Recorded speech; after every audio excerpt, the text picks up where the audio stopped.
ಮತ್ತೆ ಎಲ್ಲರೂ ಹೆಂಗದಿರಪ್ಪ? ನಾನಂತೂ ಸಖತ್ತಾಗಿದ್ದೀನಿ. ಈ ಮಳೆಗಾಲದಲ್ಲಿ ಒಳ್ಳೊಳ್ಳೆ ನಾನ್ ವೆಜ್ ಮೀಲ್ಸ್ ತಿನ್ಕೊಂತ ಸಖತ್ತಾಗಿದ್ದೀನಿ. ಸೊ ಇವತ್ತು ನಿಮಗೂ ಕೂಡ ಒಂದು ರೆಸಿಪಿ ಹೇಳ್ಕೊಡ್ತಾ ಇದ್ದೀನಿ. ಚಿಕನ್ ಎಂದು ಪಾರ್ಟಿ ಮಾಡೋರು ಇದಿರಲ್ವಾ, ನಿಜವಾಗ್ಲೂ ಇದು ವಿಡಿಯೋ ನಿಜವಾಗ್ಲೂ ಇಷ್ಟ ಆಗುತ್ತೆ ನಿಮಗೆ ಈ ರೆಸಿಪಿ. ಸೊ ನೀವೇ ಹುಡ್ಕೊಂಬಂದು ಕಮೆಂಟ್ ಆಗ್ತೀರಿ ನನಗೆ ಈ ರೆಸಿಪಿ ಹೆಂಗೆ ಕಂಡಿಡ್ದಪ್ಪ ಅಂತ. ಸೊ ಅಷ್ಟು ಸಖತ್ತಾಗಿರುತ್ತೆ. ಮತ್ತು ಎಷ್ಟು ಈಸಿ ಅಂತಂದರೆ ನೀವು 10 ನಿಮಿಷ ಸಾಕು, 3 ಪದಾರ್ಥ ಸಾಕು ನಾನು ಹೇಳವು. ನೀವು ಜೋಡಿಸ್ಕೊಂಬಿಟ್ರೆ ಒಳ್ಳೆ ಒಂದು ರೆಸಿಪಿ ಆಗುತ್ತೆ ಚಿಕನ್ನಿಂದು. ಮತ್ತು ಇದು ಪಾರ್ಟಿ ಮಾಡೋರು ಇದಿರಲ್ವಾ, ಅದಕ್ಕೆ ಹೋಗೋಕ್ಕೂ ಮುಂಚೆ ಇದನ್ನು ಮಾಡ್ಕೊಂಡು ಹೋಗಿ ಹೇಗಿರುತ್ತೆ ಅನ್ನೋದನ್ನು ನೋಡಿ. ಇದನ್ನು ಮಾಡೋದಕ್ಕೆ ಚಿಕನ್ ಅಥವಾ ಮಟನು, ಅದರದ್ದು ಲಿವರು, ಕಳ್ಳುಪಚ್ಚಿ ಮತ್ತು ಈ ಕಂದ್ರಕಾಯಿ ಅವೇನೇನು ಇರ್ತಾವೋ ಗಿಜರ್ಡ್ಸು, ಅವನ್ನೇ ಜಾಸ್ತಿ ಯೂಸ್ ಮಾಡ್ಬೇಕು. ಇದಕ್ಕೆ ಮಾಂಸಕ್ಕಿಂತ ಬರೀ ಅವೇ ಜಾಸ್ತಿ ಯೂಸ್ ಮಾಡಿದರೆ ಒಂದು ಒಳ್ಳೆ ಸಖತ್ ಟೇಸ್ಟ್ ಕೊಡುತ್ತೆ ಇದು. ಮನೆಯಲ್ಲಿ ಚಿಕನ್ ಮಾಡಬೇಕಾದ್ರೆ ಅದರದ್ದು ಲಿವರ್ ಏನೇನಿರುತ್ತೋ ಅದನ್ನೆಲ್ಲ ಸೈಡಿಗೆ ಎತ್ತಿ ಇಟ್ಕೊಂಡಿದ್ದೀನಿ. ಒಂದು 200 ಗ್ರಾಮ್ ಅಂತೂ ಇದೆ ಇದು. ಸೊ ಇವಾಗ ಒಂದು ಸಣ್ಣ ಬಾಣಲಿಲಿ ನಾನು ಒಂದು 2 ಚಮಚ ಎಣ್ಣೆನ ಹಾಕೋತಾ ಇದ್ದೀನಿ. ಎಣ್ಣೆ ಒಂದು ಸ್ವಲ್ಪ ಜಾಸ್ತಿನೇ ಇರಲಿ. ಸೊ ಕರಿಯೋದಕ್ಕೂ ಕೂಡ ಇದನ್ನು ಸ್ವಲ್ಪ ರೋಸ್ಟ್ ರೀತಿನಲ್ಲಿ ಮಾಡ್ಬೇಕಲ್ವಾ, ಸೊ ಹಂಗಾಗಿ ಎಣ್ಣೆ ಸ್ವಲ್ಪ ಜಾಸ್ತಿ ಬೇಕಾಗುತ್ತೆ. ನೆಕ್ಸ್ಟು ಈ ಎಣ್ಣೆಗೆ ನಾನು ಒಂದು 3 ಹಸಿಮೆಣಸಿಕಾಯಿನ ಹೆಚ್ಚೆ ಹಾಕೋತಾ ಇದ್ದೀನಿ ಈ ರೀತಿ ಉದ್ದವಾಗಿ. ಈಗ ಮೆಣಸಿಕಾಯಿ ಒಂದು ಸ್ವಲ್ಪ ಫ್ರೈ ಆಗಿ ಕೂಡಲೇ ನೆಕ್ಸ್ಟ್ ಇದಕ್ಕೆ ನಾನು ಕರಿಬೇವು ಎಲೆಗಳನ್ನ ಹಾಕೋತಾ ಇದ್ದೀನಿ. ಕರಿಬೇವು ಎಲೆ ಇನ್ನೂ ಜಾಸ್ತಿನೇ ಹಾಕೊಳ್ಳಿ, ಕರಿಬೇವು ಇದ್ದಷ್ಟು ಇನ್ನೂ ರುಚಿ ಅದು. ಸೊ ಕರಿಬೇವು ಎಲೆ ಸ್ವಲ್ಪ ಜಾಸ್ತಿನೇ ಹಾಕೊಳ್ಳಿ. ಮತ್ತು ಒಂದು ಬೆಳ್ಳುಳ್ಳಿನ ಸಿಪ್ಪೆ ಸುಲಿದೆ ಹಾಗೆ ಡೈರೆಕ್ಟಾಗಿ ಹಾಕೊಳ್ಳಿ. ಒಂದು 2 ಬೆಳ್ಳುಳ್ಳಿ ಗೆಡ್ಡೆನೇ ಹಾಕೊಂಡಿದ್ದೀನಿ ನಾನು. ಹಾಕೊಂಡ್ಮೇಲೆ ಇದನ್ನು ಒಂದು ಸ್ವಲ್ಪ ಫ್ರೈ ಮಾಡ್ಕೊಳ್ಳಿ. ಇವು 3 ನಾವು ಪದಾರ್ಥ ಹಾಕೋದು, ಜಾಸ್ತಿ ಏನಿಲ್ಲ. ಸೊ ಇಷ್ಟೇ ಸಿಂಪಲ್ ಇದು.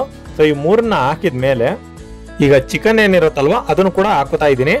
ಚಿಕನ್ನು ಬರೀ ಅದರ ಕಳ್ಳುಪಚ್ಚೆ ಅವೇ ಆಗಬೇಕು ಅಂತ ಏನಿಲ್ಲ, ನೀವು ಪೀಸ್ಗಳ್ನು ಕೂಡ ಹಾಕ್ಬೋದು. ಬಟ್ ಏನು ಅಂದರೆ ಇದಕ್ಕೆ ಟೇಸ್ಟ್ ಚೆನ್ನಾಗಿ ಬರುತ್ತೆ ಅದು. ಸೊ ಅದಕ್ಕೋಸ್ಕರ ಅದನ್ನು ಹಾಕೊಂಡಿದ್ದೀನಿ ಅಷ್ಟೇ ನಾನು. ಸೊ ಇದ್ರ ಜೊತೆ ಪೀಸ್ಗಳಿದ್ರೆ ಪೀಸ್ಗಳು ಫುಲ್ಲು ಬೋನ್ಲೆಸ್ ಪೀಸ್ ಇರ್ತಾವಲ್ವ, ಅವನ್ನ ಹಾಕೊಂಡ್ರೆ ಇನ್ನೂ ರುಚಿಯಾಗಿ ಚೆನ್ನಾಗಿ ಬರುತ್ತೆ ಇದು. ಇವಾಗ ಹಾಕೊಂಡ್ಬಿಟ್ಟು ಸ್ವಲ್ಪ ಹಾಗೆ ಎಣ್ಣೆನಲ್ಲಿ ನಾವು ಫ್ರೈ ಮಾಡಬೇಕಾಗುತ್ತೆ, ತಳ ಹಿಡಿಲಿಲ್ಲಂಗೆ. ಈಗ ಲಾಸ್ಟಲ್ಲಿ ಒಂದು 3 ಚಿಟಿಕೆ ಅಷ್ಟು, ಒಂದು 3 ಅಲ್ಲ, ಒಂದೇ 1 ಚಿಟಿಕೆ ಬರೀ ನಾನು ಹಾಕಿರೋದು ಅರಿಶಿನ ಪುಡಿ ಹಾಕಿದ್ದೀನಿ. ಮತ್ತೆ ಒಂದು ಅರ್ಧ ಚಮಚಕ್ಕಿಂತ ಕಡಿಮೆ ಉಪ್ಪನ್ನ ಹಾಕಿದ್ದೀನಿ. ಇದೆಲ್ಲ ಹಾಕಿದ್ಮೇಲೆ ನೀವು ಎಷ್ಟು ರೋಸ್ಟ್ ಮಾಡಬೇಕು ಅಂತಂದರೆ ಆ ಪೀಸೆಲ್ಲ ಚೆನ್ನಾಗಿ ಬೆಂದು ಮೆತ್ತಗಾಗಬೇಕು. ಮತ್ತು ನಾವು ಹಾಕಿರೋ ಮೆಣಸಿಕಾಯಿ, ಬೆಳ್ಳುಳ್ಳಿ, ಕರಿಬೇವು ಅವು ಕೂಡ ಫುಲ್ಲು ರೋಸ್ಟ್ ಆಗಬೇಕು. ಅಲ್ಲಿವರೆಗೂ ನೀವು ಮಾಡ್ತಾನೆ ಇರಬೇಕು. ಅದಕ್ಕೆ ಸ್ಟಾರ್ಟಿಂಗಲ್ಲಿ ಎಣ್ಣೆನ ಸ್ವಲ್ಪ ಜಾಸ್ತಿ ಬಿಟ್ಕೊಳ್ಳಿ ಅಂತ ಹೇಳಿದ್ದು. ಸೊ ಅದು ಎಣ್ಣೆ ಜಾಸ್ತಿ ಬಿಟ್ಕೊಂಡ್ರೆ ಈ ರೀತಿ ರೋಸ್ಟ್ ಮಾಡಲಿಕ್ಕೆ ಚೆನ್ನಾಗಿ ಒಪ್ಪುತ್ತೆ ಅದು. ಇದು ಚೆನ್ನಾಗಿ ರೋಸ್ಟ್ ಮಾಡಿದ ಮೇಲೆ ಎಣ್ಣೆಣ್ಣೆ ಅನಿಸಿದ್ರು ಪರವಾಗಿಲ್ಲ, ಎಣ್ಣೆ ಒಂದು ಸ್ವಲ್ಪ ಜಾಸ್ತಿ ಇದ್ರೊಟ್ಟಿಗೆ ಪೀಸ್ ಮಾತ್ರ ಇರುತ್ತಲ್ಲ, ನಿಜವಾಗ್ಲೂ ಅದ್ರ ಟೇಸ್ಟು ತಿಂದವ್ರಿಗೆ ಗೊತ್ತು. ಅಪ್ಪಿ ತಪ್ಪಿನೂ ಕೂಡ ಯಾರಾದರೂ ಬರೀ ಸ್ನ್ಯಾಕ್ಸ್ ತಿನ್ನೋಕ್ಕೆ ಅಂತಲೇ ಒಬ್ರು ಇರ್ತಾರಲ್ವ ಸೈಡಲ್ಲಿ, ಅವ್ರ ಕೈಗೆ ಮಾತ್ರ ಕೊಡೋಕೋಬೇಡಿ. ಯಾಕಂದರೆ ಒಂದು ಪೀಸ್ ಕೂಡ ನಿಮಗೆ ಉಳಿಸೋದಿಲ್ಲ, ಹಂಗೆ ತಿಂದಾಕ್ತಾರೆ. ಸೊ ನೀವು ಅಷ್ಟೇ ಒಂದು ಪೀಸ್ ಕೂಡ ಬಿಡೋದಿಲ್ಲ, ಅಷ್ಟು ಖಾಲಿ ಮಾಡ್ತೀರಿ ನೀವು. ತಿಂತಾ ಇದ್ರೆ ಒಂದೊಂದೇ ಪೀಸ್ ಹೋಗೋದೇ ಗೊತ್ತಾಗಲ್ಲ, ಹಂಗೆ ಖಾಲಿ ಆಗ್ಬಿಡ್ತಾವು. ಸೊ ಅಷ್ಟು ರುಚಿಯಾಗಿರುತ್ತೆ.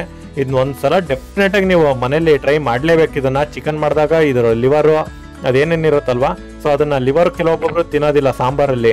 ಆವಾಗ ಈ ರೀತಿಯಾಗಿ ನೀವು ಸೈಡಲ್ಲಿ ಫ್ರೈ ಮಾಡ್ಕೊಳ್ಳಿ, ಅವಾಗ ಸಖತ್ತಾಗಿರುತ್ತೆ ಅದು. ಸೊ ಪಾರ್ಟಿ ಲವರ್ಸ್ ಯಾರ್ಯಾರು ಇದ್ದೀರೋ ನನ್ನ ಚಾನಲ್ಗೆ ಸಬ್ಸ್ಕ್ರೈಬ್ ಆಗಿ. ಇದೇ ರೀತಿಯಾಗಿ ಚಿಕನ್ನಿನ ರೆಸಿಪಿಗಳನ್ನ ನಿಮಗೆ ಹೇಳ್ಕೊಡ್ತಾ ಇರ್ತೀನಿ.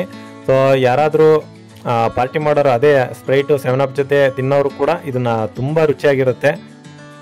ಹಾಗೆ ನನ್ನ ಚಾನಲ್ಗೆ ಯಾರಾದರೂ ಹೊಸಬ್ರಾಗಿದ್ದರೆ ನನ್ನ ಚಾನಲ್ಗೆ ಸಬ್ಸ್ಕ್ರೈಬ್ ಆಗಿ, ನನ್ನ ಚಾನಲ್ನು ಕೂಡ ಸ್ವಲ್ಪ ಬೆಳೆಸಿ. ಸೊ ಎಲ್ರಿಗೂ ಕೂಡ ಥ್ಯಾಂಕ್ಸ್ ಫಾರ್ ವಾಚಿಂಗ್. ನೋಡಿದ್ದಕ್ಕೆ ಧನ್ಯವಾದಗಳು.